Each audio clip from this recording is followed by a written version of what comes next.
I don't know if there's a golden rule. I can tell you this, that I believe anything is possible, right? I live in the world of possibility. And I also believe that we can accomplish anything with our two hands and just putting in the work with our two hands. And also, you hear this often, but it's really, really true. You gotta find something, if you love what you do and be passionate about what you do and find something that you can be passionate, like, it really helps. You know, it gives you that motivation when you wake up in the morning. So before a big movie comes out, before, back in the days when I was wrestling with WWE, a WrestleMania match, anything big that would happen, I would always take a moment and I'd just remind myself, all right, I was evicted when I was 14. We were kicked off the island. We couldn't live in Hawaii. Had no place to live. A lot of shit happened. Then when I moved to Nashville, I was arrested multiple times by the time I was 16 years old. Like, I remember that.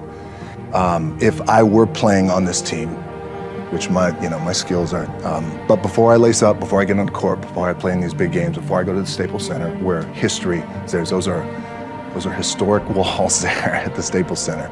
I would remember that, and it allows me then to be present in the moment and understand, holy shit, the stuff I have around me right now, this is the shit that I dreamed of when I was a kid.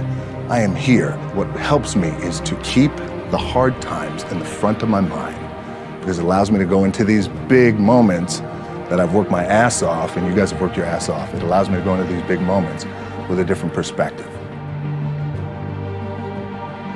I had a dream, and that dream was to play professional football. I fell in love with the game of football, played at University of Miami. My goal was to play in the NFL. Again, because we didn't have a lot of money, so I wanted to be the first one to buy my parents a house, buy myself a house. I never lived in a house until I was 29 years old. And the dream didn't come true. I didn't get drafted. I didn't get any offers, nothing. I had to work up in Canada, the Canadian Football League. When I was cut from there, my dad had to come pick me up. And I'll never forget, we were on I-75. He lived in Tampa, came to Miami, got in his pickup truck. We drove up I-75. And I'm 23 years old. I am forced to move back in with my parents, which I was, because you want to tackle the world and you have all these dreams, and none of it came true. And it was also hard because all my friends around me, those teammates, they were NFL stars, and they became millionaires buying their parents a home. That's the thing, you want to buy your mom a home. Now everything, my production company and all marketing, everything is $7. Really, the two things I want to say are, you got to be the hardest workers in the room, and don't fuck the opportunity up. The truth is, I really didn't know what I was going to say, because you guys are at the top, right? You made it, like, you're here, right? So I thought what I'd do, instead of telling you what I think you should be doing, or how you could be better, or I thought, well, let me just speak from the heart, speak from my gut, and really not have anything prepared, but just tell you what's worked for me.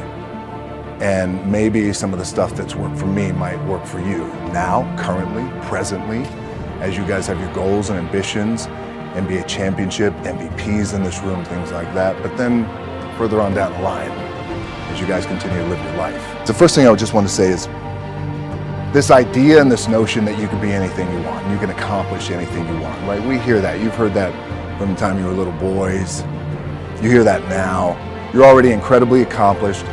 You can win an NBA championship, MVP of the league. You could become president. You could become governor. You could be in entertainment. You could do whatever you want to do. You guys know that. The thing that has worked for me is to remember the hard times.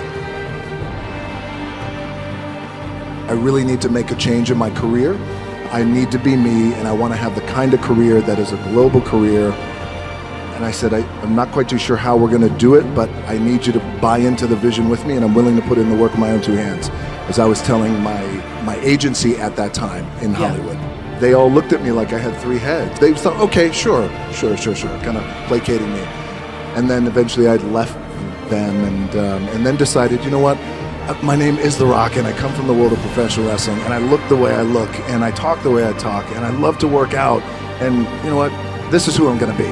And then here I am today.